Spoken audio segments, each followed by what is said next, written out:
once you derive professional knowledge and the confidence to speak about what you know, when somebody proposes something that's just not going to work, I'm not afraid to say, no, that's, it's my restaurant. We're going to do it this way. The Mercedes-Benz Interview Lounge. Drew Nieporent is here, and I've known Drew for, 20 I think it's more, maybe. Many, many years. And if you're familiar with New York City and dining, you know all about Drew. You know about Nobu. Maybe back in the day when Montrachet, 1985, you started that down in Tribeca, then Tribeca Grill. All Tribeca downtown-centric restaurants. Some say that you and your restaurants put Tribeca on the map. Can you take claim for that? No, I won't take claim for that because Odeon, I think, is the first one that really attracted a lot of people. But Montrachet in 1985 was groundbreaking because not only did we get 3 stars 7 weeks after we opened, and David Boulay was our chef, but we charged $16 for 3 courses. That's 1/6. Wow. Yeah. Was that a lot for 1985? I had been working at French restaurants, like not far from here, and La Grenouille, I think it was $75 back then. So it was a huge difference. But I had been to Paris. I had ate at Joel Robuchon, had a restaurant in Jaman, and he charged 185 francs for lunch. It was 10 francs to the dollar, so that was $18.50. So I said, if Robuchon can charge $18.50, I can charge $16. Why not? That was the reason I charged $16. And by the way, Montrachet was a treat. We would go all the way downtown to go to Montrachet, and Right. I mean that for us at that point in my life, that was fine dining because we didn't have a lot of money. It was. But gosh, Drew has a book out. It's a memoir called "I'm Not Trying to Be Difficult: Stories from the Restaurant Trenches." Right. And if anyone in the show knows how to be difficult, it's this one over here, Gandhi. I have a question about So this. your point Yeah. you wanted to make with Drew, and I think he'll run with this. Okay. When people call you difficult, do you think you're difficult? Because I've noticed with myself over time, I find myself getting along really well with people other people call difficult because I don't see it that way. I see it as somebody expecting a lot and wanting a good product. Okay. What are your thoughts on this? So here's the thing. Number one, that was not going to be the title of the book. Okay. In my mind, I had the greatest title, and I ran it by my daughter and my wife, who thought it was the worst title in God's creation. What was it? Now, I can't even. Honestly, It was so bad you can't tell us. No. It's really good. But when the movie comes out, I really want it to be impactful. But here's the point of what you just said. It would be impossible to open 40 restaurants, which is what I've done. Also, currently doing hamburgers at Madison Square Garden for the last 12 years. If you were difficult, the title really comes from.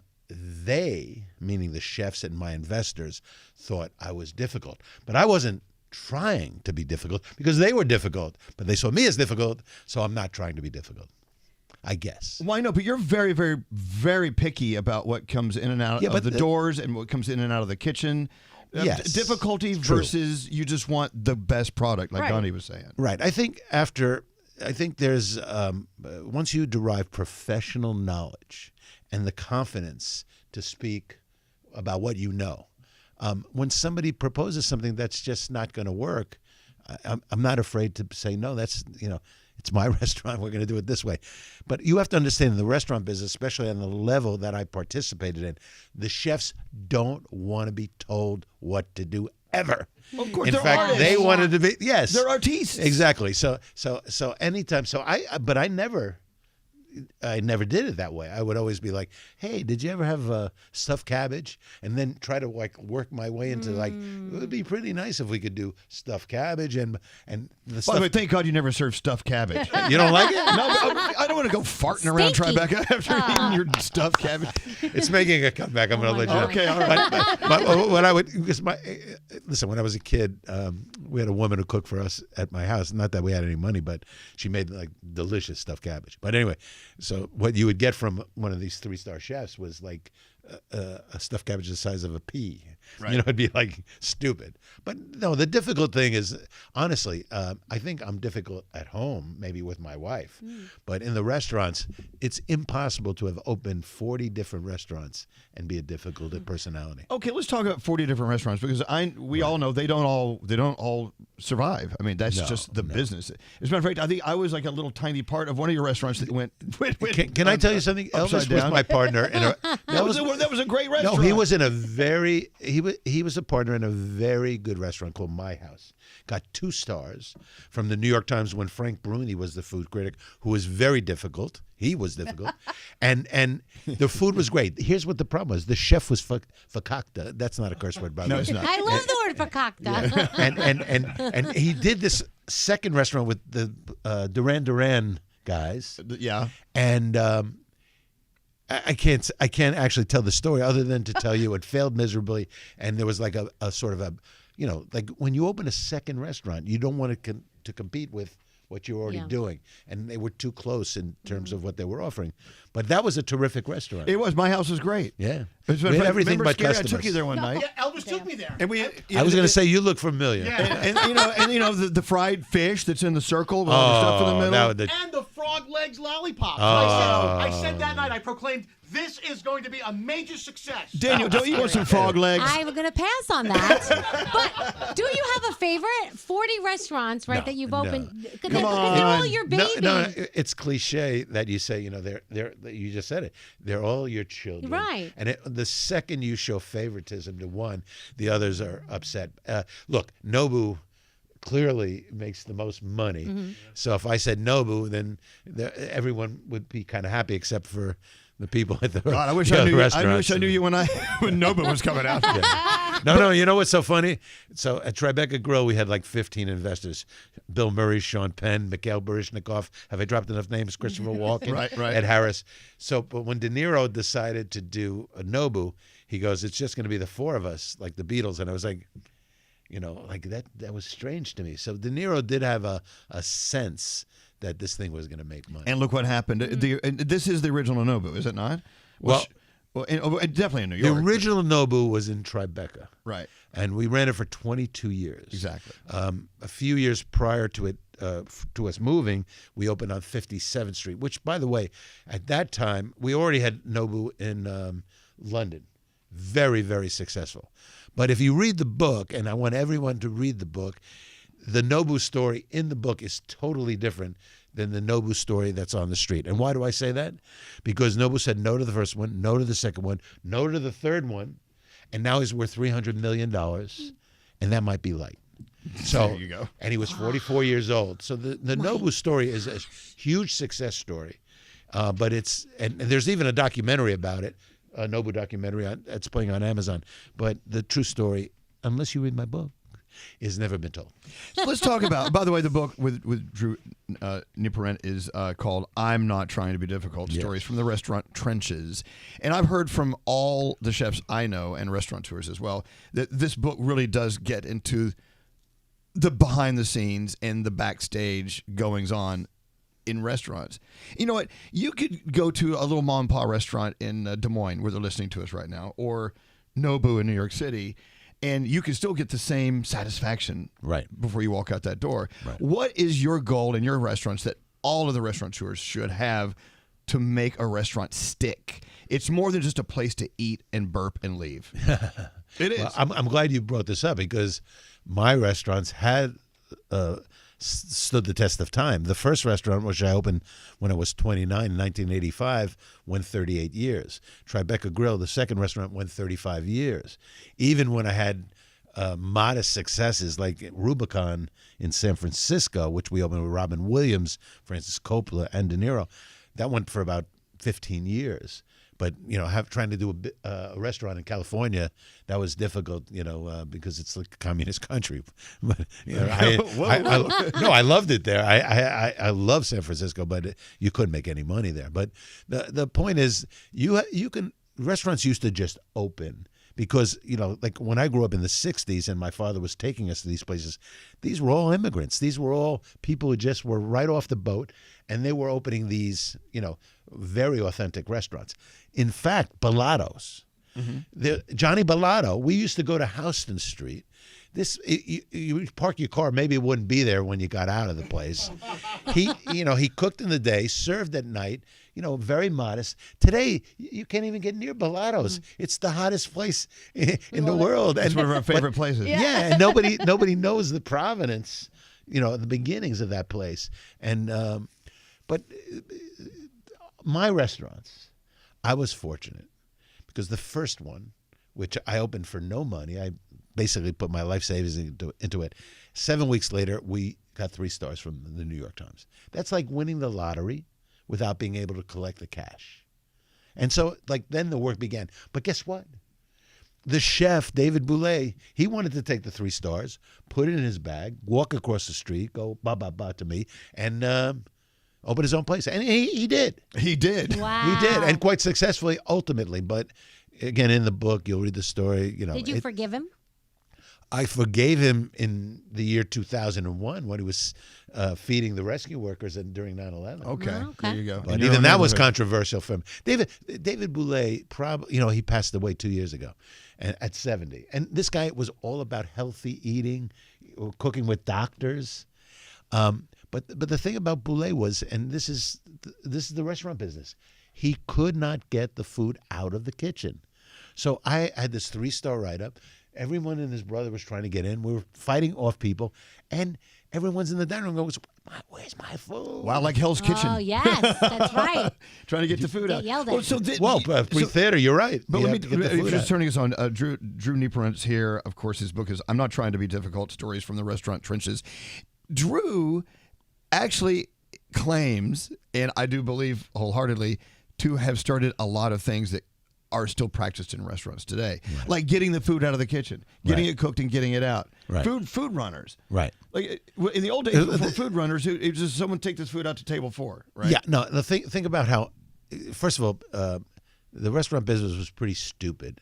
And I think I was successful because I was slightly less stupid than everybody else. Because, I basically looked at problems and I try to find solutions. Give examples. Oh, so I worked at Tavern on the Green. Mm-hmm. We would serve 3,000 people on a Mother's Day. There were so many accidents because we put all the food on trays. They put a plate cover on the plate and stack plates this high. The waiter would carry the tray like this and then ultimately drop a plate on somebody's head going out to the dining room. Drama. We love drama. And then, anyway. So I 40 restaurants, never had one tray, one plate cover, or heat lamps in the kitchen, which is supposed to keep food hot. Why? Because with food runners, the food comes out. If it's synchronized, like the 2 plates for the same table come out together, you run the plates to the table. Right. It's that easy. No and reason to keep what? anything warm. No, but food doesn't stay hot forever. It stays hot for maybe 5, at the most 5 minutes. And then, so you have the plate has to be hot, and the waiters have to use a towel, whatever. But it was elemental what I did. I did little things that added up to big things. Another thing Drew did, and you're going to hate this, Scary, because Scary, if you make a reservation for, let's say, 6 people, got to give them your credit card. It's because if you don't show up, that could be devastating to a restaurant with an empty 8. Yeah. Well, I mean, look, seat table. this is very simple. Right? Oh, no, absolutely. I'm like, what are they going to do? They're going to charge my card. But now what it does is it holds me to the reservation. That's because right. I'm going to lose money But how if I much don't do they show. charge you if you don't show? Well, at the beginning, when we told people on the phone, can we have a credit card? They were like, what do you need a credit card for? Well, if you don't come, then, what? Because there were, and by the way, it's still happening today. People make reservations and don't show up. So now all these online reservations, be it Resi, Talk, Open Table, whatever, they almost uniformly take a credit card to hold you to the reservation. Think about it. There's 100 seats in your dining room. You book a party of 6 for somebody's birthday. And then for whatever reason, doesn't matter, you don't come. That's 6% of the revenue that night. 6 people out of 100 is 6%. Restaurants can't deal with that. So I started doing that. And actually, we never really, a lot of times we didn't charge people. But there were incidents where I would call people, like, party didn't show up. And I'd call the number that we had. And the babysitter would go, oh, they're eating at John George. And I would like, okay. And then I called John George. And, I knew the maitre d' or the manager. And I said, can you put Dr. You did this? Oh, of course I did it. Oh, my God, Drew. And could you put Dr. whatever his name was? And then he'd come to the phone and say, hey, Doc, this is Moshe. The restaurant, you had a reservation and didn't come. Oh, I said, my I said, gosh. where's your office? Because I want to book a time slot to see you. And I'm not going to show up. And how would you like that? I mean, wow. You're not difficult at all. I agree. I totally agree with this theory, though. Because it's devastating because a lot of these restaurants, a lot of them are on the edge of bankruptcy every friggin' day. Right. And if 4 diners don't show up one night, it could be curtains for them. You never know. Think about any industry where they're making an appointment, whether it's the hair and makeup industry, a doctor, whatever it is. When you make that appointment, you're taking up a chunk of their time, and then you don't show up, you're taking money out of their pocket. I agree with this. And everyone gets burned. It's not just that the house loses money. The waiters don't make their gratuities. Tips, But in all of that, back to the you not being difficult, I have learned the most from the people who are always considered difficult because they're the ones that are changing things. And clearly you taught a lot of people a lot of things because now you can't go anywhere and make an appointment, not show up, and get away with it. That's it. You can't. But you see, my reputation, which was important to me, is not about being difficult. I wasn't, the chefs who worked under me, I delivered. I said, let's do this thing together. It's like you're playing music together. And if it works, we'll get a great review and blah, blah, blah. And inevitably, many times, not 100% of the times, but many times, again, we'd get 3 stars. One chef, they made a movie about the guy. It's called A Matter of Taste. It was an HBO movie. And he didn't even tell me, but a cook out of the kitchen came and said, so when are we opening in Brooklyn? This is right at the precipice of the Brooklyn restaurants starting to emerge. And I go, so then I found out that he was going to do this restaurant in Brooklyn. And again, it's always about competing against yourself. But he wasn't including me. And then it's a question of kill or be killed. If you let it happen, the press always sides with the chef because they look upon us as like, what do we know? We're restaurateurs are dinosaurs. Right. So just a money guy. Well, most of the time it's a money guy. Pay me my money and get out of here. But the point is, and the reason I wrote the book is because I grew up, exposed to food. I love food. I weighed 330 pounds. That's a food lover. I looked at an old clip that I had done. I was on the Joan London show. I carved the turkey on Good Morning America when Wolfgang Puck said, sure, get the fat guy in here to carve the turkey. But you could have stuck a pin. I did one thing called Business Unusual where I was my office, I used to put a table on the street and this is before cell phones, so I'd snake a phone out and I'd smoke a cigar. And I am so enormous in this thing. I mean, I'm waddling. I look at this thing and I'm like, oh my God. Well, let's talk about this. You're now doing a Zetbaum or Govi, whatever. So am I. Yeah. How has that changed the restaurant business? It has to have changed it. I can only speak about myself. First of all, the first time I went to get the prescription, it was $1,600 for 4 cartridges. Right. So I said, that's ridiculous. I'm not going to do that. Then it got down to $400. I did it at $400. For me, Elvis, it was a crutch. I haven't had a slice of bread, a piece of pizza, Chinese food, a potato, a kernel of rice in 7 months. I was at the CIA yesterday, Culinary Institute, and they put a croissant in front of me, and I was like, "Oh my God, this is they're like testing me." And my wife had pasta for dinner, and this kind of thing. So it's the diet is the reason I've lost 52 pounds, but the crutch is the Zepbound. But look, in terms of how it's affected restaurants, has it? It has to. Because there's so many people using this now. But guess what? What? If restaurants are good, they're going to have all kinds. I mean, I eat out every day.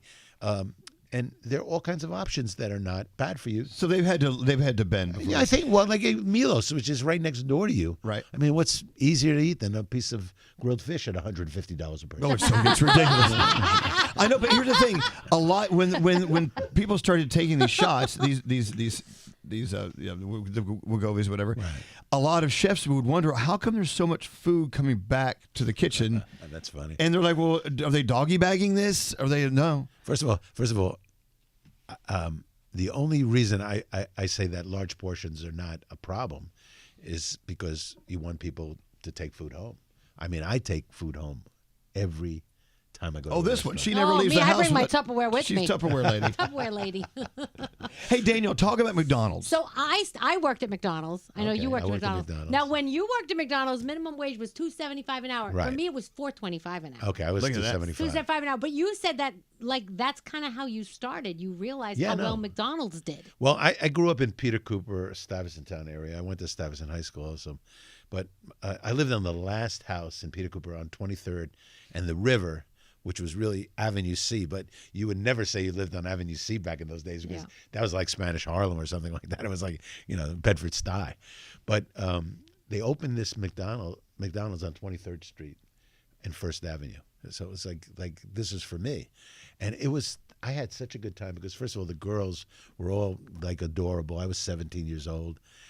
And I was actually on a diet, so I was eating a quarter pounders had just started. And I was just eating the meat without the bread. And Look at you. I started to lose weight. But now I do the hamburgers at Madison Square Garden for the last 12 years. Wow. And it is unbelievable. They just signed me to another 7 years. They want to put us in the Sphere in Las Vegas. Oh, wow. Because this hamburger speaks for itself. It is so. We do 2,000 hamburgers now a game. Was which is a McDonald's your huge inspiration? caption. It was, but it was my inspiration because I did not want anybody cooking the meat. So I found a conveyor belt that cooks 18 hamburgers in 4 minutes, toasts the buns on the bottom. I've got to have this conveyor belt. Oh, it's in my house. Oh, it's you will get it's it. called a Nike. It's from Japan, and it is like literally you just season the meat, you feed the machine, and 18 beautifully, perfectly cooked hamburgers come out, and we have a great bun. We make all the sauces. I mean, it's phenomenal. You know where I can put this conveyor belt hamburger cooker? Next to that weenie roller you gave me. Like they have at 7-Eleven that rolls for weenies. They gave me one for Christmas. That's cool. I could roll how many weenies in just 10 minutes? I think 18. And but 7 hours later, they're so crispy. Crispy. But look at that. So at the end of the day, a restaurant you can enjoy. It could be a McDonald's. It could be a Montrachet. It could be a Nobu. As long as you're enjoying it. And restaurants are more than just a place you go, like I said, to eat. It's a community spot. It's where people gather. I know when we would go to Nobu back in the day when it was closer to where I lived, we would meet friends there for cocktails, and so happened a table would open up, and we would grab a table real quick. And it's a place where you go to meet. Every town has that kind of restaurant. Make sure you support those restaurants in whatever town you're listening in. And when you come to New York City, you ask for recommendations for restaurants, as all of our listeners do. Drew, every one of his restaurants is on that list. He is New York. I am New York. In fact, I went to the Strand bookstore the other day, anonymously, of course, and I said, do you have this book? I'm not trying to be difficult. And the guy goes on the computer, he goes, we have one copy left in the New York section. And he's like, where's the New York section? On the stairway. Oh, wow. At least they had a copy left. They had one copy left. Maybe. Congratulations, by the way. Thanks, Elvis. You know what? You Thanks do for having me learn on. a lot about yourself when you write a memoir. Yeah. And some of it is like, whoa, I didn't know that about me. Yeah. And it hits nerves that you never thought of until you wrote it. So what did you gain from writing this? Well, I read it also. I did the audio, and the woman who I was doing the audio with, she literally corrected me every line. So it was 4 days of agony, to be honest. But as I'm reading it, I had read it a couple of times anyway, but I realized it's like, wow, this is a great life. This is the reason, I wanted to write the story. The problem today is that we live in such a fast-paced world, and the information is coming at us all at once.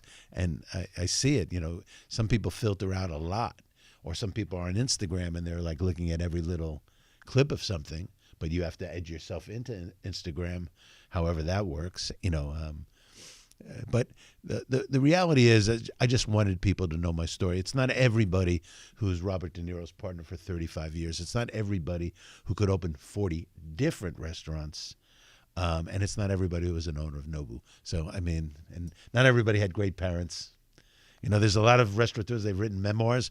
One guy, terrific restaurateur, his memoir is he found out his father was somebody else at 18. He sat in that chair 2 weeks ago. Kevin Bain. Yeah. What? Kevin Bain. Yeah. Kevin, a great Chicago. guy. So his story is completely different, and it's kind of the season of the restaurant memoir. There's a woman in London whose moniker, she wrote a book called Tarte, Tarte, and it's sex and food. What could be better than that? And Or food sex, having sex with food. well, I don't know about that, but That's a different book. I'm actually reading an old book, Gail Green's book, Insatiable. Right. And she betted Elvis Presley, Clint Eastwood, Jean Trois Gros, Eric de Rochelle, Burt Reynolds. Oh my God. Damn. And she was boyfriend, girlfriend with Jamie Gillis, who for me was the Mickey Mantle of porn. Jamie Gillis was like. That's an old school name. No, it's true. Big name back in the day. And I swear to God, so I do this thing now where I go on my bookshelf. I have like 1,000 books, and I grab a book that I've never read, or maybe I read but years ago, and so I open the book and. To Drew, who's terrific. She inscribes the book, who's terrific at choosing chefs and blah, blah, blah. Oh, that's so nice, Then I'll get to the middle of the book where the pictures are, and I'm looking at the pictures, and I swear to you, there's a picture of me, Gail, and David Rockwell at a City Meals on Wheels event. Look at and I'm like, I'm even in the book with my pictures in the book.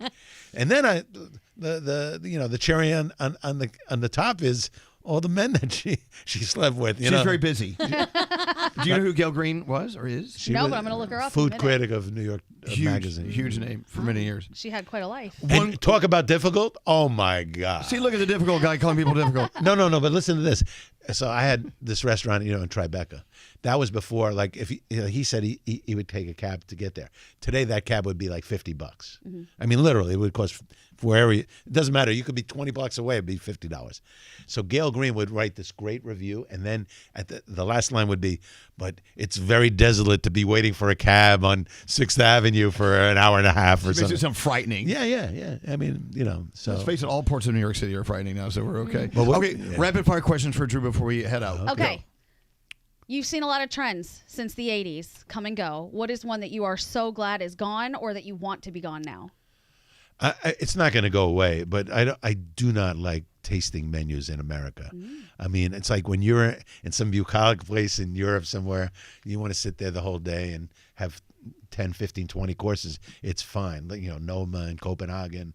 But to go to, I don't want to even slag anybody. Right. Just in New York, everything's a tasting menu now. And it's like, they cannot create any new dishes. So the only way they can charge you $350 is to serve you like a multi-courses. And it's a trend I never liked. And that table doesn't turn very fast either. Oh, no. Well, but they charge you twice as much, so they don't even worry about that. Oh, I'm with you, and half of it you don't want to eat. You're like, that's right. Especially if you're all govied up. Yeah.